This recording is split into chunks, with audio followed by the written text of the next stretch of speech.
So we continue this road trip, right? We've been on a road trip for the last couple of weeks here in worship where we're trying to sort of align our understanding of road trips that we go on in our everyday lives, whether in the summertime or otherwise, to our faith and the fact that our faith has a journey. And the road trip can sometimes cause us to see things we wouldn't normally see, encounter things that we might not normally see.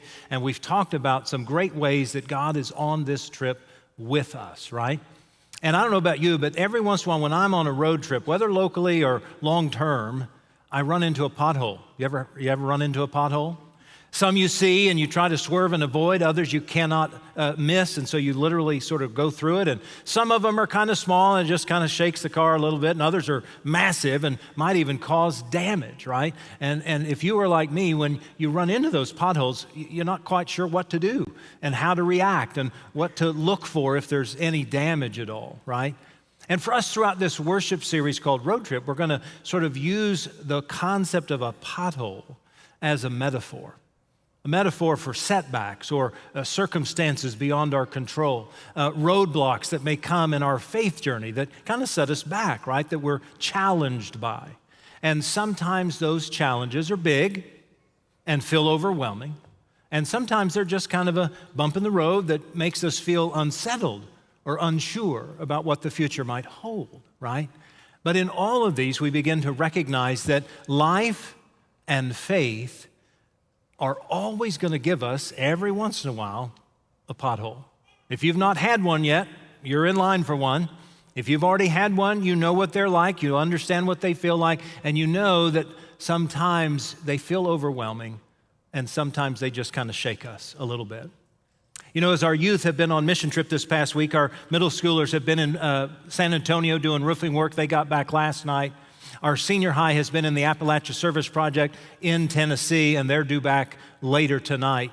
It made me reflect on my own time with ASP. I shared last week, I share again this week, because I myself have been about 13 times to the Appalachia Service Project. It's a phenomenal program of outreach and helping make homes warmer, safer, and drier, and helping to bring hope to people who might not otherwise have hope.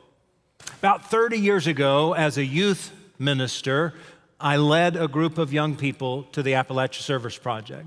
And if ever you go to ASP, you always travel along I-40 in Tennessee, that great interstate that covers the entire stretch of the state of Tennessee. And I-40 is a phenomenal road on lots of levels. It is likened to our own I-35, right? Covers almost the entire state. It is a major thoroughfare. It drives traffic from one point to the next in terms of the length of the state. And the other thing that is common about I-40 that we find on I-35 is that it's always under construction. You can never travel I-40 in Tennessee without encountering some form of construction, just like I-35 here. And so 30 years ago, when I was on this trip as a young, because I was young once, as a young youth pastor, I remember distinctly encountering those famous round orange and white cones, right? The massive ones. In fact, they're the barrels. They look something like this, right? And when you're on I-40, man, it is a straight shot. It literally covers the entire east-west thoroughfare of the state of Tennessee, and there's just a straight line on I-40 all the way across. So when you run across these big, these pylons, you kind of wonder every once in a while, where's the construction? And I remember at one point, somewhere between Memphis and Nashville, there were literally tens of miles of these orange and white barrels, and not a soul anywhere. No construction vehicles, no people even standing on the roadside doing nothing. There was nothing. And so I thought to myself, I've got to deal with the boredom of this. I've got to somehow take charge of this, right? And so as I did what any normal human being would do when they saw miles upon miles upon miles of unused pillars, I started to slalom between them. I took the 15-passenger van that had 10 youth in it, and I began to slalom through the pylons, right? Not a good thing to do. In fact, after about a mile of going between those pylons, I began to hear this siren behind me and some lights flashing. And there was a state patrol officer who pulled me over. And so I pulled over to the side with the 10 youth in the back seats, and I began to get a tongue lashing from the state patrol officer. He was not happy. He was not pleased with anything that I had done. Unbeknownst to me, he had followed me for about half a mile and watched me slalom between the cones. Fortunately for me, he did not give me a citation, but I assure you, I had a fine shellacking and a good tongue wagging, and I was about 2 inches tall when he was done with me. And I thought to myself, how am I going to overcome this? How am I going to deal with the parents back home? How am I going to deal with my senior pastor when I get back home? What am I going to say and how am I going to approach this? And all of it began to sort of crash and tumble inside of me. And initially what I wanted to say with the youth was, don't tell anybody, don't say a word about this, right? But I knew young people, and I knew they couldn't keep a secret. So I knew I was going to have to fess to the other adults when I arrived in Tennessee, to the church back home, to the parents, and to the senior pastor. And sure enough, I did all that. And I got an appropriate tongue wagging as well by the senior pastor. But in the moment, I thought to myself, how am I ever going to get out of this? How am I going to dig my way out of this pothole?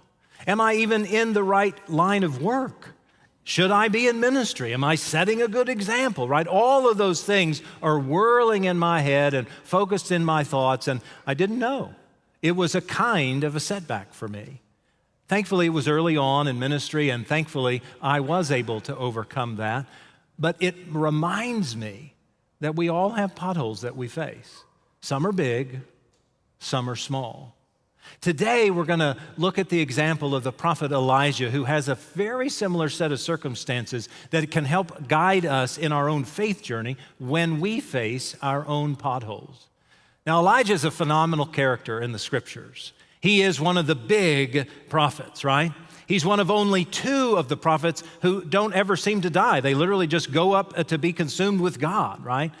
He is also one of the prophets that the Israelites, the Hebrew nation, still look for his return because their belief is that once he returns, the Messiah will arrive. As followers of Jesus, we believe that Elijah has returned in John the Baptist and that Jesus, as the Messiah, has come. Elijah is another phenomenal character in that as a prophet, he does phenomenal things on behalf of God. He feeds a widow and her son with miraculous fashion when there seems to be no way to feed them. He predicts the end of the drought so that the Israelites will know how to prepare and how to plan. He kills and destroys over 400 of the foreign gods and idols that King Ahab and Queen Jezebel had begun to follow and turn the Israelites to. He did all the right stuff. He was a phenomenal prophet. He was a hero of the faith. He had done everything God had assigned to him. He was on cloud 9 as he fashioned those idols and got rid of them in the very presence of Ahab and Jezebel. He believed he could do no wrong. And then he found his pothole. He encountered his great setback. And that's where we find him in 1 Kings chapter 19. Having come off of the pinnacle of hope and doing all that God had commanded him to do and setting the Israelites straight, he finds himself in a very deep pit of despair. And it begins this way. When Ahab, meaning the king, when Ahab got home, he told Jezebel everything that Elijah had done, including the way that he had killed all the prophets of Baal. So Jezebel sent this message to Elijah. May the gods strike me and even kill me if by this time tomorrow I've not killed you, just as you killed them. Elijah was afraid, and he fled for his life. He went to Beersheba, a town in Judah, and he left his servant there. Then he went on alone into the wilderness, traveling all day. He sat down under a solitary broom tree and prayed that he might die. I have had enough, Lord, he said. Take my life, for I am no better than my ancestors who have already died. Wow. From the peak of the mountain to the pits of despair. Many scholars actually acknowledge that he is probably literally in depression. As we will see further here in a few minutes, he really is desperate. He is in a dark place. He has deep concern for his future. He literally wants to die, as he said. He prayed those words to God. Take my life. I'm no better than everybody else. What we begin to learn from Elijah is that there really are ways forward in faith and in life that can claim us even when we hit these potholes or have these setbacks. The first thing that Elijah teaches us is that Elijah teaches us to name our potholes. Now, I don't mean Bill or Susie. I don't mean name them that way. I mean, claim that, identify. Man, I'm in a pit. I'm in despair. I'm facing turmoil. I don't know what this is, but I know it's not right. In other words, we need to claim that this is a problem rather than sweep it by the wayside, ignore it, hope that it goes away, pretend that it's not there, right? Has any of that ever worked for any of us? Pretend it's just not there, hope that it goes away, pretend that things aren't right? That doesn't work. Not in faith nor in life. And so part of what Elijah begins to do is set a course for us to help us acknowledge there are problems. For him, it's Jezebel. He's afraid of her. He's afraid of what she has said. He's afraid of what she clearly says that she will do. He's afraid of what it means to him. Even though he's done all this magnificent work, even though he's achieved all these phenomenal things, he now finds himself afraid. In such despair, he prays to God that he might die. Wow. That's a naming, wouldn't you say? That's a clear understanding that something is not right, and we need to take heart of that. Because if we don't claim it, if we don't even understand it, how can we move forward? We've got to acknowledge the problem, name it and identify it, and begin a process for moving forward. That's the first thing that Elijah teaches us. Name the problem, identify it. There's a second thing that Elijah teaches us, and that is this. Elijah teaches us that we are not alone. God is with us. And the middle portion of this story begins to help unwrap the powerful good news that even when we feel as though we're in the deepest, darkest pit hole, man, God is somehow mysteriously there. Listen as the story continues in 1 Kings chapter 19. Then Elijah laid down and slept under that solitary broom tree. But as he was sleeping, an angel touched him and told him, "Get up and eat."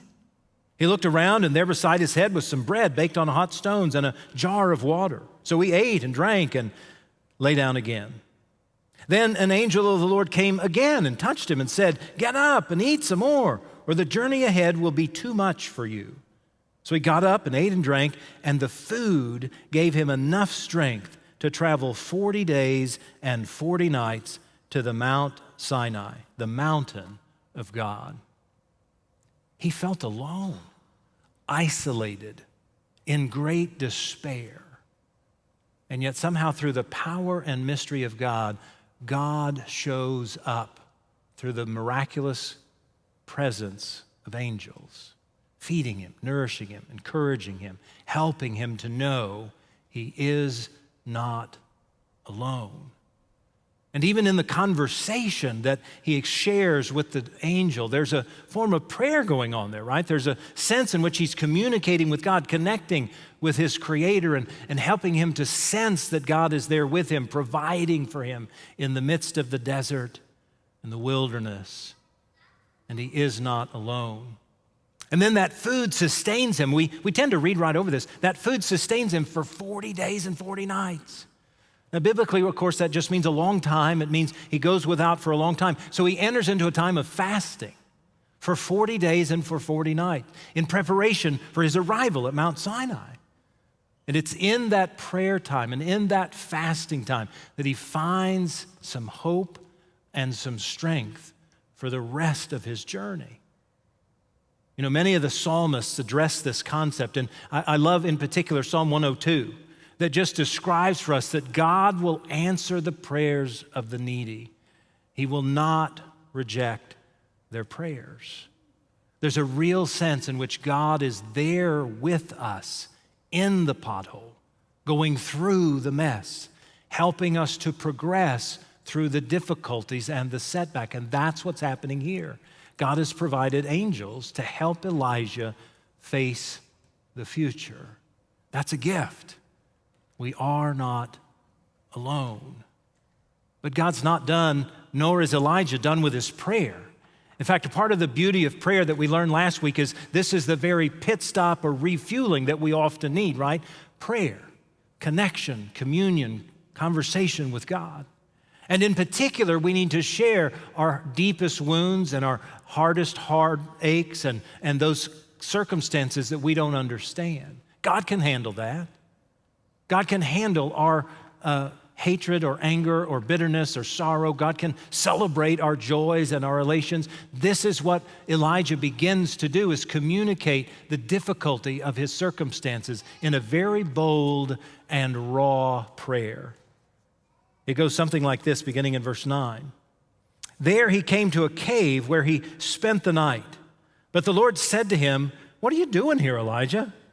And Elijah replied, "I have zealously served the Lord God Almighty, but the people of Israel have broken their covenant with you, torn down your altars, killed every one of the prophets. I am the only one left, and now they're trying to kill me too." Pretty bold, pretty raw, pretty real, right? "Go out and stand before me on the mountain," the Lord told him. I think a part of what Elijah is teaching us is how important it is to have these bold, brash prayers, to communicate clearly how bad it seems or feels, to acknowledge our fears and our heartaches, to clearly speak into this pothole, whatever it is. And I don't know what your pothole is. I don't know if it's your marriage or your addiction or your relationships or your work or whatever it may be that's causing you fear or doubt or quandaries about life. But we've all got something. Maybe it's been before and maybe it's still yet to come, but it's there. And a part of what we need to claim is the beauty that God is with us and we are not alone. Another psalmist put it this way in Psalm 46, "The Lord is my refuge and my strength, always ready in times of trouble." God is there. We've just got to acknowledge it, own it, and then communicate with God the concern. And God will begin to help because we begin, therefore, relying on God and recognizing God's strength and God's refuge. There's no other way out but to know that it's not my power, not my capacity, not my ability, but God's. And then God speaks, right? God brings that clarity. Hey, go stand by the edge of the cliff. I'm going to speak to you there, and I'm going to share with you this wisdom. And the wisdom becomes great, doesn't it? Because if you were like me, often in prayer or in despair, whether I'm praying or not, I often look for signs from God, right? How are you going to help me, God? What's this going to look like? How's this going to take shape?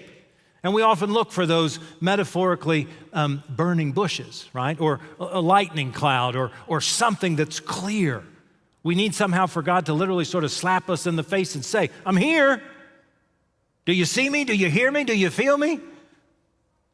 Well, God shows up that way sometimes, but not always. Sometimes God shows up in very small ways that have very big impact, like today with Elijah. As he stands at the edge of the cave, we hear these words continuing in verse 11. "And as Elijah stood there, the Lord passed by, and a mighty windstorm hit the mountain. It was such a terrible blast that the rocks were torn loose. But the Lord was not in the wind. After the wind, there was an earthquake. But the Lord was not in the earthquake. And after the earthquake, there was a fire. But the Lord was not in the fire. After the fire, there was a sound of a gentle whisper. When Elijah heard it, he wrapped his face in his cloak and went out and stood at the entrance of the cave." We all want to connect with God, don't we? We all seek and yearn in prayer to find this connection with God. But far too often we have gotten burdened by the heat of the day, whatever that is for us. Sometimes it's our job, sometimes it's our family, sometimes it's the life circumstances, sometimes it's the world circumstances. Sometimes we've gotten so enwrapped in what's going on in the world that we've neglected to be able to pay attention or to even hear God speak. We want to hear God. We want to hear from God. We want to know God is with us, but we've gotten so overwhelmed by the burdens of the day that somehow we've overlooked the capacity of God to speak to us. And that's why we often want a big sign. We often want the burning bush because we wouldn't know otherwise. We're so busy, so consumed, so overwhelmed. Elijah begins to help us to better understand that when we can calm ourselves, quiet ourselves, begin to discover that God really is at work, maybe that's through silence for a while, or solitude, or a retreat, or away by ourselves.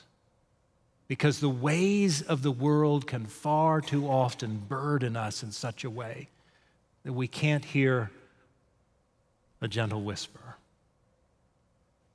And when God speaks, whether in a whisper or a powerful wind, God desires to connect and help and provide hope.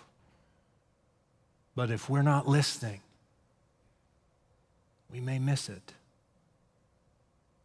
It reminds me of Samuel, who likewise was a prophet priest, who as a young boy began to believe God was calling him, but he didn't know how to listen. He didn't know how to hear. God came and began to call Samuel's name, and as a child, he couldn't quite hear it, but finally, 1 Samuel 3 describes for us that Samuel finally said, "Speak, Lord, for your servant is listening." Friends, we need to start listening, quieting our souls, discovering that God is with us even in the deepest, darkest potholes of our lives. God shows up. God embraces us. God helps us. And God desires to provide a way forward. We just need to listen to the gentle whispers. Elijah listens, and he responds, and his life will become forever changed. And it becomes a reality when he teaches us the final lesson. Elijah teaches us to take courage. Take courage by knowing that God is with us. Take courage by knowing that God's got this. Take courage by recognizing God can help us out of the pothole. Take courage. You want to know what the gentle whisper said? God says this to Elijah at the precipice of the cave. Then the Lord told him, "Go back the same way you came and travel to the wilderness of Damascus." Go back? Go back to Jezebel who wants to kill me? Go back to Ahab who I've destroyed all of his foreign gods? Go back? Are you kidding me? No, says God, I'm not kidding. Take courage. You are a strong prophet. You are a courageous follower of my ways. Take courage. Elijah does go back. He smooths the pathway for his successor, Elisha, who would continue the prophecies. He anoints Hazael, the new king of Israel, and purports to lay a foundation for a better way forward in following God. He took courage because he finally claimed the name, and he took hold of the comfort, and he recognized that God was with him. I remember another powerful example in the Bible from a guy named Joshua. He had to follow after Moses, right? Moses kind of set the course, but he couldn't quite make it into the promised land. So Joshua had the task of getting the folks into the promised land. And God would say to Joshua more than once, But in Joshua chapter 1, he just simply said straightforwardly, this is my command. Be strong and courageous. Do not be afraid, for the Lord your God will go with you wherever you go. Friends, I don't know what your pothole is. For each one of us, it's different. But for each one of us, we feel it, we know it, we understand it, and we may be wallowing in it right now as we speak. God's desire for you is that you would name it, that you would claim God's presence, and that you would take courage to keep moving wherever God leads you, because God has got a plan for you, a desire for you, a wish, a hope. And Elijah teaches us a profound lesson today. Let's go with God. This pothole's never going to stop me because God is with me. I am not alone. Will you pray with me? Holy and blessed God, thank you for the gift of Elijah, for his wisdom and for his insight, for his willingness to know he was not alone, and for his desire to take courage that he could move forward. God, we give you grateful thanks. May we as followers of your Son Jesus believe the same, trust the same, live the same. May it be so for us this day and the next. For whatever potholes, setback, rail we may face, help us, Lord, to claim your refuge, your strength, and your hope. God, this is our prayer, and we lift it in the name of Jesus, whom we know to be the Christ. Amen. Hey, friends, for the wonderful ways your generosity makes this refuge and strength real for others, I give you thanks. And I hope that what you are about to watch on the screen that lifts just one example of the ways your generosity takes shape will inspire you to continue that generosity. Thank you. Good morning, friends. Pastor Doug here, Associate Pastor of Caring Ministries. I want to say thanks. Thanks for all the different ways that your giving impacts the life, the mission, and the ministries of Trietsch. One of the ways that happens is it really helps make staff training and development happen. Our staff works hard to continue learning how to be better at what we do so that we can serve the church and the community to the best of our abilities. We attend staff meetings, trainings, children and youth ministry seminars, media trainings, and leadership development conferences. Recently, we were thrilled to host Joni's house staff to help us learn more about disability accommodation and how to better serve those with specific needs. We also occasionally have some fun bonding time, including a recent eclipse party celebrating God's incredible universe. To continue to support all the ministries of Trietsch, simply scan the QR code, go online to tmumc.org/give, or text the letters TMUMC to 4577. Again, thank you.